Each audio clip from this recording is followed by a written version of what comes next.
अभ्युदय।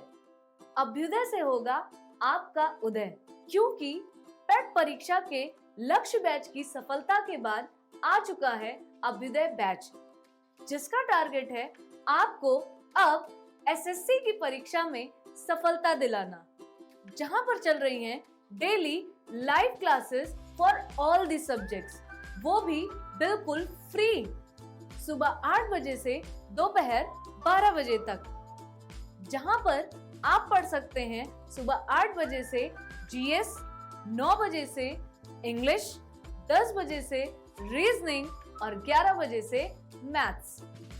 तो इंतजार किस बात का है, आज ही ज्वाइन करिए Abhyuday batch only on OL Expert।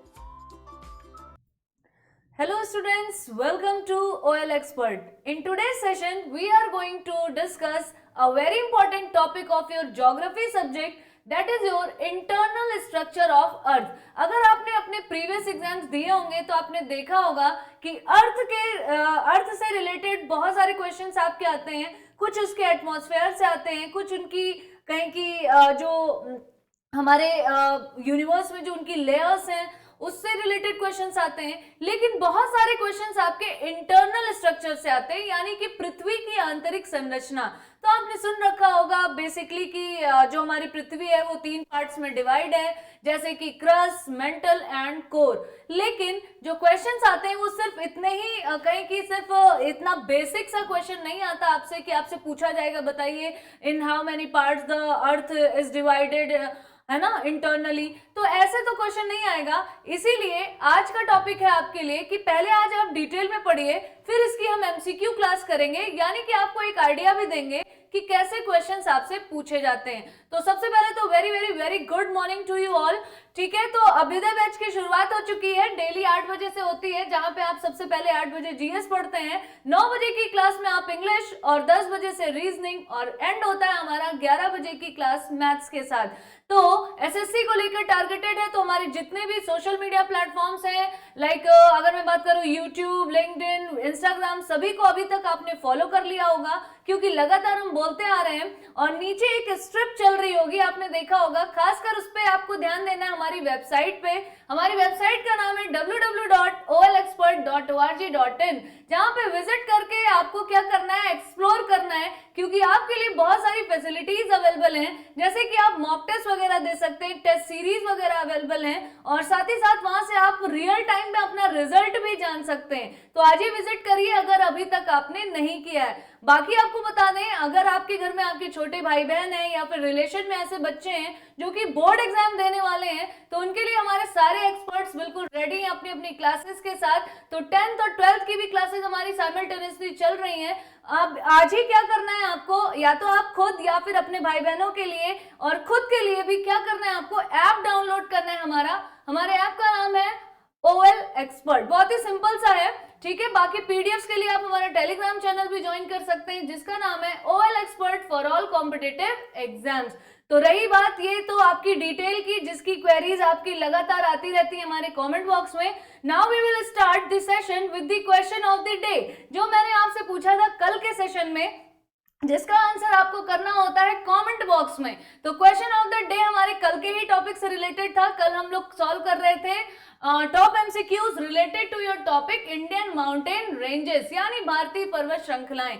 तो क्वेश्चन क्या था आपका कि Dilwara temple is situated in which mountain range. क्योंकि हम माउंटेन रेंजेस की बात कर रहे थे तो मैंने आपको पढ़ाया था, तो क्वेश्चन भी वहीं से पूछा था कि दिलवाड़ा मंदिर किस पर्वत श्रृंखला में स्थित है। ऑप्शंस थे आपके, ए विंध्य पर्वत श्रृंखला में, बी अरावली में, सी सतपुड़ा में, या फिर डी वेस्टर्न घाट में। तो ये 4 ऑप्शंस में से हमारे बहुत सारे कई स्टूडेंट्स ने बिल्कुल सही आंसर दिया था। The right answer is Aravali range. Aravali range कितने राज्यों से होकर गुजरती है, 4 राज्यों से, मैंने आपको बताया था। इसकी शुरुआत राष्ट्रपति भवन से ही हो जाती है, यानी कि दिल्ली से, दिल्ली देन हरियाणा, फिर उसके बाद राजस्थान, और एंड कहां पे होती है, गुजरात। और एक फैक्ट और आपको बताया था कि Aravali is the world's oldest mountain range, यानी विश्व की सबसे पुरानी पर्वत श्रृंखला है। तो उसी अरावली में स्थित है आपका दिलवाड़ा टेम्पल। और दिलवाड़ा टेम्पल के बारे में मैंने आपको वैसे काफी कुछ बताया था कि it is dedicated to the first Tirthankar of Jain religion. Jain धर्म के जो पहले तीर्थंकर थे ऋषभ देव, जिन्हें हम आदिनाथ नाम से भी जानते हैं, उन्हें आदिनाथ इसीलिए बोलते हैं क्योंकि वहीं से उनकी शुरुआत होती है। और आदि और अंत का मतलब ही होता है, आदि यानी शुरुआत, अंत मतलब किसी चीज की एंडिंग। तो आदिनाथ इसीलिए उनको बोलते हैं, तो उन्हीं को समर्पित है। इसे बनवाया किसने था? विमल देव ने। ठीक है, तो माउंट आबू में आपके पड़ता है, अरावली रेंज में। ठीक है, तो यहाँ पे देखिएगा कि आंसर किसने किसने सही दिया था। यहाँ पे सूर्यवंशी 007 जी, सत्य प्रकाश जी, श्री प्रकाश और सत्य प्रकाश दोनों का आंसर सही है। बाकी स्वीटी सिंह जी का भी आंसर बिल्कुल करेक्ट है और सभी ने अरावली ही आंसर दिया था। ठीक है, तो चलिए चलते हैं आज के अपने टॉपिक पे। सबसे पहले आज हम बात करने वाले हैं अर्थ की। तो अर्थ तो एक सिर्फ जिस पे हम रह रहे हैं उतने के ही बारे में हमें नहीं जानना है। हमारी अर्थ किसका पार्ट है? सोलर सिस्टम का। और हमारा सोलर सिस्टम किसका पार्ट है? गैलेक्सी का। हमारी गैलेक्सी किसका पार्ट है? यूनिवर्स का। ठीक है, तो हम यानी कि उल्टा चलेंगे, लेकिन पहले हम जानेंगे यूनिवर्स के बारे में। यूनिवर्स के बारे में वैसे कोई कहे कि कोई डेफिनेट थ्योरी दी जा सके कि यूनिवर्स गोल है, यूनिवर्स चौकोर है, इसका शेप क्या है, अभी तक क्लियर नहीं है।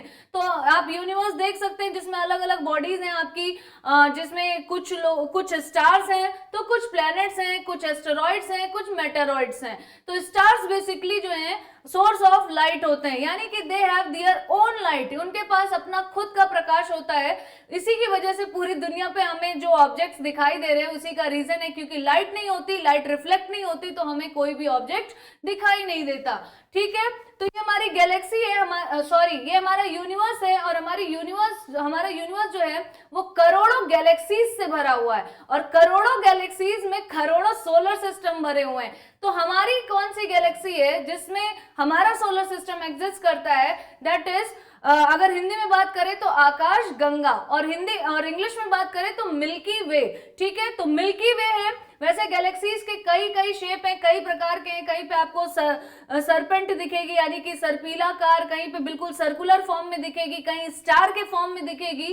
तो अलग अलग शेप में गैलेक्सीज हमें दिखती हैं। तो हमारी जो गैलेक्सी है उसका नाम है मिल्की वे यानी आकाश गंगा। उसी में हमारा सोलर सिस्टम है। इसका नाम सोलर सिस्टम क्यों है? क्योंकि सूर्य के ही चारों ओर सारे के सारे प्लैनेट चक्कर लगा रहे हैं, और क्योंकि ये धुरी है पूरे सोलर प्लैनेट की, यानी कि जिसके अराउंड सारे लोग घूम रहे हैं, इसीलिए इसका नाम ही है सोलर प्लैनेट। ठीक है, जिसमें अभी रिकॉग्नाइज्ड प्लैनेट्स हम देखें तो 8 हैं, पहले 9 हुआ करते थे 2006 से पहले। लेकिन प्लूटो की कुछ प्रॉपर्टीज इसके साथ लाई ना करने की वजह से, या कहें कि इसके साथ सस्टेन ना करने की वजह से प्लूटो को क्या कर दिया गया 2006 में बाहर। तो 8 प्लैनेट्स हैं, जिसमें से हम सूर्य से अगर डिस्टेंस के अकॉर्डिंग देखें तो अपने थर्ड प्लैनेट की बात करने वाले हैं, यानी अर्थ के बारे में।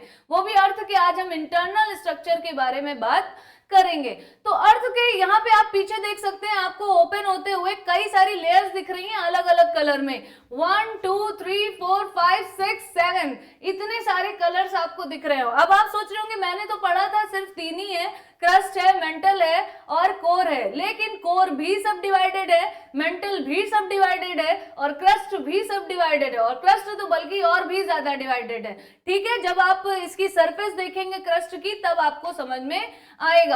तो सबसे पहले अगर मैं बात करूं, जो सबसे ऊपरी लेयर होती है यानी कि outer most layer, that is called crust. उसे क्या बोलते हैं? क्रस्ट। अगर हिंदी में बोले तो इसे भूपरपटी बोलते हैं। ठीक है, फिर उसके बाद अगर मैं बात करूं सेकेंड लेयर जो आपको दिख रही है येलो कलर से, दैट इज कॉल्ड मेंटल।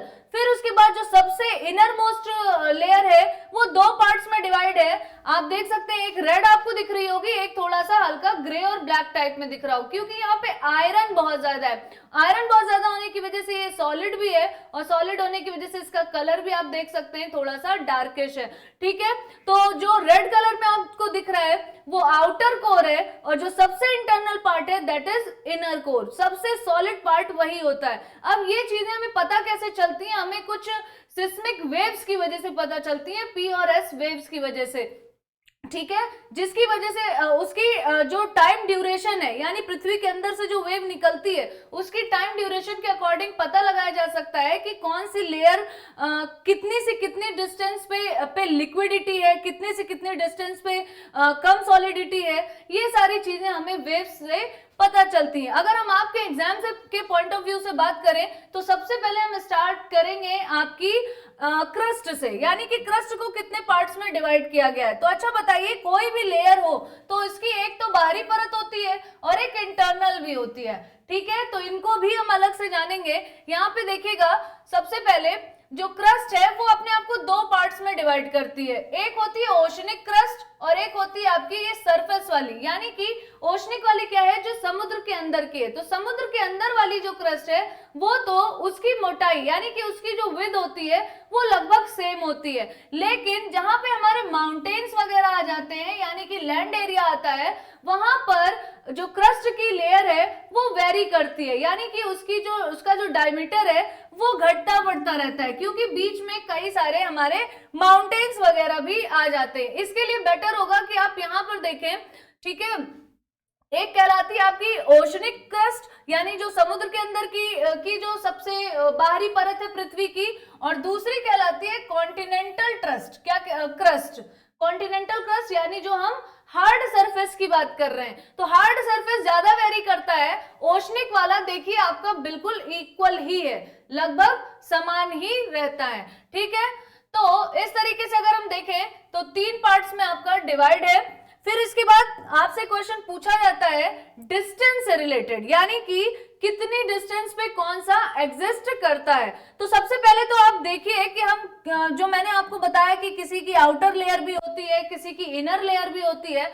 तो क्रस्ट की अगर हम बात करें तो जो सबसे ऊपर की लेयर हमें दिख रही है वो क्रस्ट है, फिर उसके बाद उसके बीच में अभी मैं क्यों नहीं बता रही आपको, क्योंकि ये डिसकंटिन्यूटीज हैं। डिसकंटिन्यूटीज का मतलब जहां पे दो लेयर अपने आप को एक दूसरे से सेपरेट करती हैं, कोई ना कोई तो पॉइंट होता होगा ना जहां से मेंटल कहलाती होगी या जहां से क्रस्ट। तो उसके बारे में अभी हम बात करेंगे, क्योंकि अलग अलग भूवैज्ञानिकों ने इसकी खोज की है, तो उन्हीं के नाम पे उस डिसकंटिन्यूटी को रख दिया गया है। अभी आगे आपको दिखाएंगे, ठीक है। तो मेंटल के अगर पार्ट पे हम आए तो मेंटल में देखिएगा जो ऊपर की, इसको मेंटल को भी दो पार्ट्स में बांटा गया है। जो इसकी लेयर कोर से टच करती है उसको बोला गया है इनर मेंटल, और जो इसकी लेयर क्रस्ट से टच करती है उसको बोला गया है अपर मेंटल। उसी तरीके से जो आउटर लेयर आपके मेंटल से टच करती है उसे बोलते हैं आउटर कोर, और जो केवल और केवल आउटर कोर से टच करती है वो उतना पोर्शन हमारा क्या कहलाता है,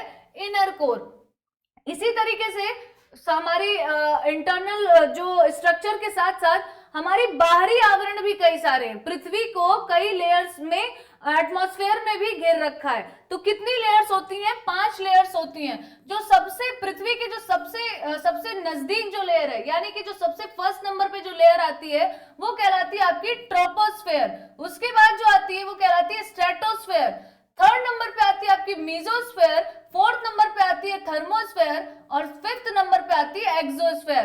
तो ट्रोपोस्फेयर को हिंदी में कहते हैं शोभ मंडल, जो हमें पृथ्वी के जस्ट बाहर दिखाई देता है। स्ट्रेटोस्फेयर को कहते हैं समताप मंडल, मीजोस्फेयर को कहते हैं मध्य मंडल, और थर्मोस्फेयर को कहते हैं आयन मंडल, और एक्सोस्फेयर को कहते हैं जो उसकी सबसे बाहरी लेयर है दैट इज कॉल्ड बहिर्मंडल, क्योंकि सबसे बाहर की तरफ ये सिचुएटेड होती है। अब यहाँ पे हम डिस्टेंस की बात करेंगे कि कहां से कहां तक कौन सी डिस्टेंस आपकी कहलाती है, ठीक है।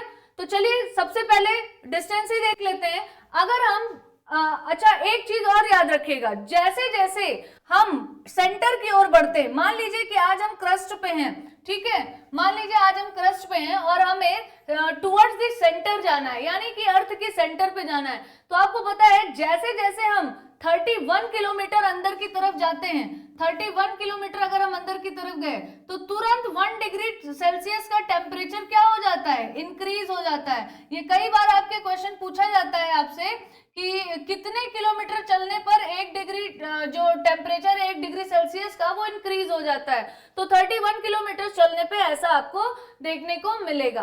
तो जो अगर मैं क्रस्ट की बात कहूं कि तो क्रस्ट का जो एवरेज है, यानी कि क्रस्ट की जो पोर्शन है टुवर्ड सेंटर दी अपर क्रस्ट, तो देखा जाए तो 150 किलोमीटर तक क्रस्ट पाई जाती है। यानी भूपर्पटी जो है वो आपके ऊपर से अगर हम नीचे की तरफ जाएं तो 150 किलोमीटर तक आपको क्या मिलेगी, क्रस्ट मिलेगी। उसके बाद 150 किलोमीटर से अगर हम बढ़ना शुरू करें और अगर हम एकदम बाहरी परत से 410 किलोमीटर तक आ जाएं तो हम अपर मेंटल के या कहें कि बिल्कुल इंटरनल क्रस्ट पे या कहें कि एकदम आउटर मेंटल की लेयर पे हम पहुंच जाते हैं अगर 410 किलोमीटर। और अगर हम इंटरनल मेंटल की क्रस्ट पे इंटरनल मेंटल की लेयर पे पहुंचना चाहते हैं तो हमें लगभग 660 किलोमीटर चलना पड़ेगा। तो अगर मैं बात करूं कि मेंटल का एरिया कितना है, यानी मेंटल कितनी दूरी पर पड़ता है आपके 2900 किलोमीटर पे पड़ता है। ये एग्जैक्ट डेटा होता है, ये अक्सर आपके एग्जाम में आता है। तो मेंटल की जो डिस्टेंस है हमारे, अगर हम अभी सरफेस से बात करें यानी क्रस्ट से, तो अगर हमें मेंटल के एंड पॉइंट पे जाना है यानी कि जहां पे मेंटल खत्म हो जाएगा, तो हमें लगभग 3000 किलोमीटर चल के अंदर पृथ्वी के जाना पड़ेगा, यानी कि 2900 किलोमीटर है। मैंने एक राउंड फिगर ऐसे ही आपको बताया कि 3000 किलोमीटर तक चलना पड़ेगा। फिर उसके बाद यहां से आपकी स्टार्ट हो जाएगी आउटर कोर, और आउटर कोर तक आते आते आपकी लगभग 5100 किलोमीटर, आउटर कोर जहां पे खत्म होगी आप 5100 किलोमीटर अंदर की तरफ चल चुके होंगे। फिर इसके बाद स्टार्ट हो जाएगी आपकी इनर कोर, और इनर कोर में यानी बिल्कुल टुवर्ड्स द सेंटर या कहें एट द पॉइंट जो कि सेंटर है अर्थ का, वहां तक पहुंचने के लिए आपको कितना चलना पड़ेगा? कम से कम 6371 किलोमीटर यानी 6371 किलोमीटर की ट्रैवलिंग आपको करनी पड़ेगी टुवर्ड्स द सेंटर, अगर आप सेंटर तक पहुंचना चाहते हैं। तो ये कुछ बेसिक चीजें हैं जहां से आपके क्वेश्चंस सबसे ज्यादा बनते हैं। तो याद रखिएगा लगभग 150 किलोमीटर तक आपकी क्रस्ट है, फिर उसके बाद 2900 किलोमीटर तक अगर आप चलेंगे तो मेंटल खत्म हो जाएगी, 5100 किलोमीटर तक चलेंगे तो आउटर कोर खत्म हो जाएगी, और 6371 किलोमीटर तक चलेंगे तो आप सेंटर पे पहुंच जाएंगे। ठीक है, अब इन लेयर्स को सबसे पहली बात तो इन लेयर्स को डिसाइड किसने किया कि पृथ्वी के अंदर लेयर्स भी हैं, तो इनकी प्रॉपर्टीज के अकॉर्डिंग इनको बांटा गया, क्योंकि इनर कोर सबसे हार्ड थी, आउटर कोर में थोड़ी लिक्विड थी, है ना, ये थोड़ी लिक्विडिटी ज्यादा थी। फिर उसके बाद मेंटल में देखा गया कुछ अलग सिचुएशंस, कुछ अलग मेटल्स पाए गए, तो इनके आधार पे इन्हें सब डिवाइड किया गया।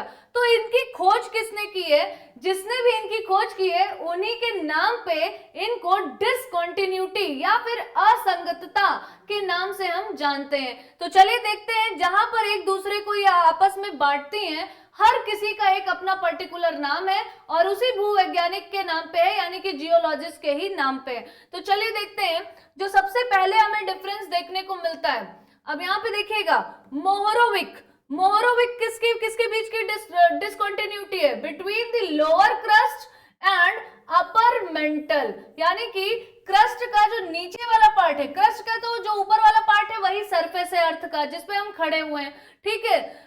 जो क्रस्ट का जो निचला वाला लेयर है, यानी कि जो अंदर की तरफ है, जो मेंटल से मिलती है, तो मेंटल की अपर लेयर और क्रस्ट की इंटरनल लेयर दोनों जहां पे मिलती हैं, वो डिसकंटिन्यूटी क्या कहलाती है? मोहरोविक, जिसे शॉर्ट में मोहो डिसकंटिन्यूटी भी कहते हैं। क्या कहते हैं? कहीं कहीं आपको मोहो भी दिखेगा।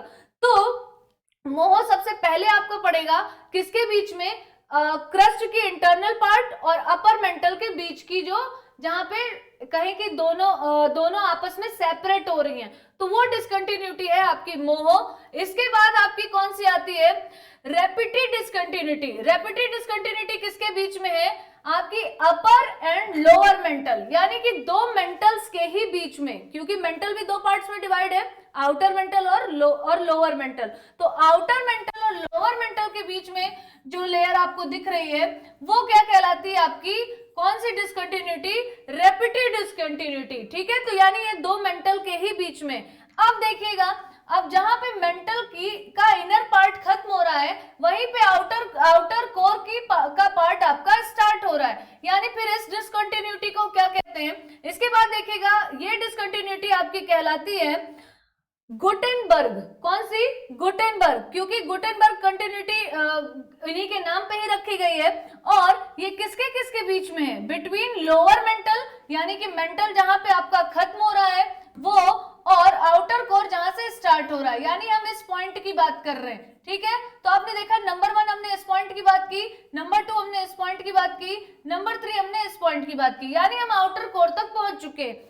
ठीक है, तो ये गुटेनबर्ग डिसकंटिन्यूटी है। इसके बाद सिर्फ एक लास्ट डिसकंटिन्यूटी बचेगी, वो कौन सी है, चौथी डिसकंटिन्यूटी, जो कि इनर कोर और आउटर कोर के बीच में देखने को मिली है। तो मैं इसको हाईलाइट कर दे रही हूँ जितने भी आपकी डिसकंटिन्यूटीज हैं, तो रेड कलर से आपको दिख रहा होगा, ठीक है। तो लास्ट डिसकंटिन्यूटी जो कहलाती है वो है आपकी लेहमन डिसकंटिन्यूटी, लेहमन डिसकंटिन्यूटी, क्योंकि ये किसके बीच में है, आउटर कोर और इंटरनल कोर या इनर कोर, ठीक है। फिर उसके बाद मैंने आपको बताया जो ऊपरी क्रस्ट है, ऊपरी क्रस्ट भी अब अपने आप में क्या है, जो क्रस्ट की भी दो लेयर्स हैं, एक तो जिसपे हम खड़े हैं वो बिल्कुल आउटर है और जस्ट उसके नीचे वाला, तो ये दोनों भी आपस में इनके बीच में असंगति देखी जाती है। तो ये डिसकंटिन्यूटी इसीलिए मैंने सबसे लास्ट में आपको बताई, क्योंकि यहाँ से आपको कंफ्यूजन हो जाता, इसीलिए नंबर 1 पे नहीं बल्कि लास्ट में बता रहे हैं। तो ध्यान रखिएगा, इस डिसकंटिन्यूटी को कहते हैं कॉनरॉड। क्या कहते हैं, कॉनरॉड। ये किसके बीच में है, अपर एंड लोअर क्रस्ट, ठीक है। तो इस तरीके से टोटल डिसकंटिन्यूटीज कितनी हुई आपकी, 5। अब यहां से क्वेश्चंस आते हैं आपके, तो आपको एक क्या करना पड़ेगा, डायग्राम के माध्यम से बार बार प्रैक्टिस करनी पड़ेगी, बार बार प्रैक्टिस करिए, नाम याद रखिए, डायग्राम बनाइए, उनके सामने कोई शॉर्ट ट्रिक बनाइए, जैसे मोहो से आप एम बना सकते हैं, रेपिडी से आप आर बना सकते हैं, फिर गुटेनबर्ग का जी ले लीजिए, लेमन का एल ले लीजिए, और जो सबसे लास्ट में उसको एक याद कर लीजिए जो सबसे ऊपर वाला है, सी से कॉनरॉड वाला, क्योंकि कंफ्यूजन होती है कि कौन सी लेयर है, कहां पर है, तो ये तो प्रैक्टिस से ही आएगा, ये बात डेफिनेट है। अब हम कुछ प्रॉपर्टीज अलग अलग पढ़ लेते हैं, क्योंकि क्रस्ट से रिलेटेड आपका आता है कि बताइए क्रस्ट कितने परसेंटेज है पूरी अर्थ का, बताइए मेंटल कितने परसेंटेज है पूरी अर्थ का, या फिर क्रस्ट को एक और किस नाम से जानते हैं, मेंटल को एक और किस नाम से जानते हैं। तो चलिए कुछ सैलिएंट पॉइंट्स हैं इन सब के बारे में यहाँ पे देखेंगे, हम डिस्कस करेंगे। क्या लिखा हुआ है, इट इज दी, हम क्रस्ट की बात कर रहे हैं यानी कि सबसे ऊपरी लेयर की, it is the outer most solid part. तो नंबर 1 हमें पता चल गया कि ये सबसे बाहरी परत है, नंबर 2 ये सॉलिड पार्ट है, सॉलिड नहीं होता तो हम लोग खड़े कैसे होते हैं इस पे, ठीक है। Solid part of the earth normally about 8 to 40 kilometre thick, normally कितना होता है 8 से 40 किलोमीटर इसकी मोटाई होती है, लेकिन मैंने आपको क्या बताया, क्रस्ट कहां तक पाई जाती है आपकी, लगभग 150 किलोमीटर तक, ठीक है। Nearly 1% of the Earth's volume and 0.5% of the Earth's mass are made of the crust, यानी अगर हम पूरे अर्थ के पोर्शन में देखें तो इसका हिस्सा कितना है, अगर वॉल्यूम के अकॉर्डिंग देखें तो वॉल्यूम के अकॉर्डिंग केवल 1%, यानी बहुत कम, केवल 1% हिस्सा ही क्रस्ट कवर करता है। और मास के अकॉर्डिंग देखें तो उसका भी आधा, मास तो और भी आधा हो जाता है, यानी कि उसका अगर हम कहें द्रव्यमान, मास अलग होता है, वेट अलग होता है, मास जो होता है वो विदाउट आपकी ग्रेविटी कैलकुलेट होता है, और जो वेट होता है उसमें आपकी ग्रेविटी आपकी मिली हुई होती है, ठीक है। तो द्रव्यमान अगर हम देखें तो 0.5% है पूरे अर्थ का, सिर्फ अगर हम क्रस्ट की बात करें, ठीक है। The thickness of the crust under the oceanic and continental areas are different. अभी मैंने आपको बताया था कि जो कॉन्टिनेंटल वाली क्रस्ट है वहां पे मोटाई जो होती है यानी जो विड्थ होती है क्रस्ट की वो वेरी करती है, क्योंकि बीच बीच में आपके माउंटेन्स, प्लेट्यूज ये सब आ जाते हैं, लेकिन जो ओशनिक क्रस्ट होती है वो आपकी लगभग समान होती है। तो वही सेम चीज आपकी यहाँ पे लिखी है जो मैंने आपको डायग्राम के थ्रू बताया था। तो ओशनिक क्रस्ट इज थिनर, जाहिर सी बात है ओशनिक क्रस्ट थिनर ही होगी, यानी पतली ही होगी, क्योंकि वहां पे थोड़े ना अंदर इतने ज्यादा माउंटेन्स वगैरह रहते हैं, ठीक है। तो अगर हम बात करें ओशनिक क्रस्ट की तो ये लगभग 5 किलोमीटर तक आपकी पाई जाती है, जबकि अगर हम कॉन्टिनेंटल क्रस्ट की बात करें तो ये आपकी 30 से 40 किलोमीटर तक इसकी विड्थ होती है, ठीक है। तो ये रही बात क्रस्ट की। 1-2 पॉइंट्स और आपको याद करने हैं, क्योंकि इनके एक पर्टिकुलर नाम भी हैं, इनमें पाए जाने वाले जितने भी मेटल्स वगैरह हैं, जितने भी तत्व हैं, एलिमेंट्स, उनके अकॉर्डिंग इनको नाम भी दिया गया है, जिसकी मात्रा सबसे ज्यादा है उन्हीं के नाम पे इनको शॉर्ट में बोलते हैं। तो चलिए देखते हैं किसकी मात्रा सबसे ज्यादा है और क्या नाम दिया गया है। Major constituent elements of crust are silica यानी सिलिकॉन एंड एल्यूमिनियम यानी Al।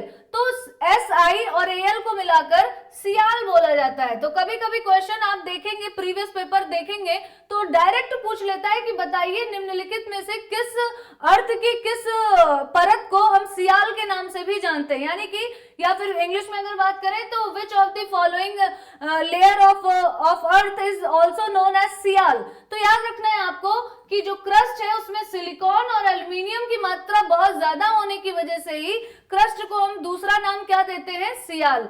ठीक है, यहां से क्वेश्चन आता है इसलिए आपको बता दूं। फिर इसी तरीके से अगर मैं मेंटल की बात करूं यानी कि जस्ट क्रस्ट के बिलो, तो क्या है, it is nearly 84% of the earth volume. बहुत बड़ा वेरिएशन देखने को मिला है। अभी क्रस्ट में आपने देखा कि केवल 1% ही वॉल्यूम था, और यहाँ पे देखिए मेंटल 84%। ये बात तो क्लियर हो गई कि सबसे एक क्वेश्चन और आपका हो गया कि सबसे ज्यादा वॉल्यूम किसका है। अगर हम कोर मिला ले, क्रस्ट मिला ले, मेंटल मिला ले, तो 84% तो ये अकेले ले रहा है यानी मेंटल। तो एक क्वेश्चन आपका और यहाँ सॉल्व हो जाता है कि सबसे ज्यादा पोर्शन कहाँ पे है या वॉल्यूम किसका सबसे ज्यादा है, तो मेंटल होगा आंसर। कितना है, 84%। और अगर मास की बात करें यानी द्रव्यमान देखें तो द्रव्यमान भी 67% है। तो दूसरा क्वेश्चन भी आपका सॉल्व हो गया कि चाहे द्रव्यमान के अकॉर्डिंग देख लें चाहे वॉल्यूम के अकॉर्डिंग देख लें यानी आयतन के हिसाब से, तो दोनों ही हिसाब में मेंटल सबसे ज्यादा है। ठीक है, यानी कि जो बीच वाला पोर्शन है। The major constituent elements of the mantle are silicon and magnesium. अब यहाँ पर सबसे ज्यादा क्या पाया जाता है, वहां पर क्या पाया जा रहा था, सिलिकॉन एंड एल्यूमिनियम। लेकिन मेंटल की अगर बात करें तो यहाँ पे सिलिकॉन तो है लेकिन एल्यूमिनियम सबसे ज्यादा नहीं है। दूसरे नंबर पे यहाँ पे सबसे ज्यादा मैग्नीशियम पाया जाता है। तो इसीलिए हम इसे एक शॉर्टकट नाम क्या दिया जाता है, सीमा। क्या दिया जाता है, सीमा। तो वही सेम जैसे पैटर्न मैंने आपको बताया पूछे जाने का कि वहां पे आपसे पूछेगा सियाल के नाम से किसको जानते हैं, यहाँ पे आपसे पूछा जाता है कि सीमा के नाम से किसको जानते हैं। तो SI डिनोट कर रहा है आपकी सिलिकॉन को और MA डिनोट कर रहा है आपके मैग्नीशियम को। तो याद रखिएगा सीमा के नाम से जानते हैं मेंटल वाले पार्ट को। अब आते हैं हम कोर पे, यानी कि सबसे इंटरनल पार्ट की अगर मैं बात करूं तो it is the inner most layer surrounding the earth centre, यानी कि अर्थ के सेंटर में जो एग्जिस्टेड जो सबसे इनर मोस्ट पार्ट है यानी सबसे आंतरिक वाला क्षेत्र है वो कहलाता है आपका core. It is composed of mainly iron and निकल, यानी कि सिमिलर एलिमेंट्स हैं। तो इसमें सबसे ज्यादा क्या मिलता है आपका, आयरन। आयरन को क्या बोलते हैं, फेरम ना। तो फेरम किससे डिनोट होता है आपके, Fe से, है ना, Fe। और निकल आपका किससे डिनोट होता है, Ni से। तो इसीलिए इसको क्या बोलते हैं, नीफे। नीफे, निकल का Ni पहले आ जाता है और फेरम का आपका Fe बाद में आता है। तो कई बार क्वेश्चन आता है कि बताइए नीफे के नाम से किसको जानते हैं, तो नीफे के नाम से जाना जाता है क्रस्ट को। ठीक है, और एक क्वेश्चन और आपको बता दें जो हाल फिलहाल में ही आपके SSC एग्जाम में पूछा गया था कि जो सबसे ज्यादा आयरन कहाँ पे है अर्थ की लेयर्स में, तो याद रखिएगा इनर कोर। ठीक है, इसी वजह से सॉलिडिटी भी सबसे ज्यादा वहीं पर है, यानी ठोस, अगर कहें कि ठोसता सबसे ज्यादा कहाँ पे है तो आपकी इनर मोस्ट पार्ट में ही है। तो नीफे के नाम से जानते हैं। अब देख लेते हैं इसका पोर्शन वॉल्यूम के अकॉर्डिंग और मास के अकॉर्डिंग, यानी कि आयतन और द्रव्यमान के अकॉर्डिंग क्या है। तो the core constitutes nearly 15% of the earth volume, यानी कि अर्थ के आयतन का, पृथ्वी के आयतन का 15% कौन ऑक्यूपाई कर रखा है, कोर ने ऑक्यूपाई कर रखा है। एंड 32.5% ऑफ द अर्थ मास, यानी कि लगभग 32.5% जो है वो इसका द्रव्यमान है। क्योंकि मेंटल का द्रव्यमान कितना था, 67%, जबकि वॉल्यूम कितना था, 84%। इसी वजह से यहाँ पे आप देख सकते हैं कि वॉल्यूम तो यहाँ पे कम है 15%, लेकिन द्रव्यमान अच्छा खासा है, 32.5% आपको देखने को मिलेगा। क्योंकि मेटल ही ऐसे है, आप देखिए मेटल कौन सा है, नीफे है और आपका फेरम है, तो भार तो बढ़ना ही है, यानी द्रव्यमान तो बढ़ना ही है। इसी वजह से वॉल्यूम भले कम है लेकिन द्रव्यमान ज्यादा है। ठीक, अब देखेंगे द कोर कंसिस्ट ऑफ 2 सब लेयर्स। ये बात वैसे मैंने ऑलरेडी आपको बताई है कि कोर ने अपने आप को 2 पार्ट्स में डिवाइड कर रखा है, inner core and outer core. The inner core is in solid state जो सबसे इनर पार्ट होता है वो बिल्कुल ठोस अवस्था में है, यानी कि बिल्कुल सॉलिड फॉर्म में है, जबकि अगर अब आउटर कोर की बात करें तो ये कहीं कहीं आपको पूरी तरह से लिक्विड दिखेगा और कहीं कहीं सेमी लिक्विड स्थिति में, यानी कि तरल या फिर कहें कि थोड़ा तरल और थोड़ा आपका ठोस पार्ट, ठीक है, आंशिक रूप से तरलता देखने को मिलती है, यानी कि सेमी लिक्विड, ठीक है। तो यहाँ पे हमने किसकी बात की, कोर की। तो यहाँ पे जितने भी क्वेश्चंस आपके बनते हैं इंटरनल स्ट्रक्चर से वो सारे के सारे मैंने आपको कवर करा दिए हैं। कितनी डिस्टेंस है, कैसे तापमान बढ़ता है, कितना द्रव्यमान है, कितना आयतन है, कौन सी डिस्कंटिन्यूटीज हैं, कितनी डिस्टेंस होती है। तो आई थिंक आज की क्लास में आपको इंटरनल स्ट्रक्चर काफी अच्छे से समझ में आया होगा।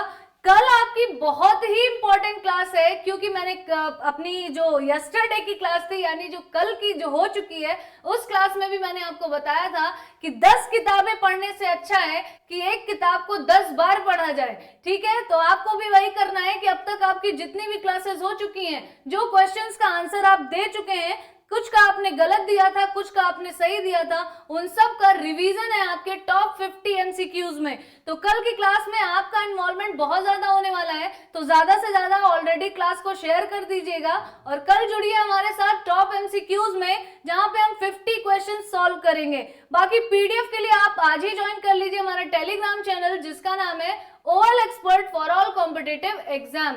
बाकी वेबसाइट को तो आप भूल नहीं सकते, क्योंकि वेबसाइट से आपको सारी चीजें एक जगह पे पता चल जाएंगी, www.olexpert.org.in। So let's meet in tomorrow's session with some new excitement and new topic. So till then, पढ़ते रहिए, मेहनत करते रहिए, keep learning because learning is earning. Bye bye and take care. Abhyuday से होगा आपका उदय, क्योंकि पेट परीक्षा के लक्ष्य बैच की सफलता के बाद आ चुका है अभ्युदय बैच, जिसका टारगेट है आपको अब एसएससी की परीक्षा में सफलता दिलाना, जहां पर चल रही हैं daily live classes for all the subjects, वो भी बिल्कुल फ्री, सुबह 8 बजे से दोपहर 12 बजे तक, जहां पर आप पढ़ सकते हैं सुबह 8 बजे से जीएस, 9 बजे से इंग्लिश, 10 बजे से रीजनिंग और 11 बजे से मैथ्स। तो इंतजार किस बात का है, आज ही ज्वाइन करिए Abhyuday batch, only on OL expert.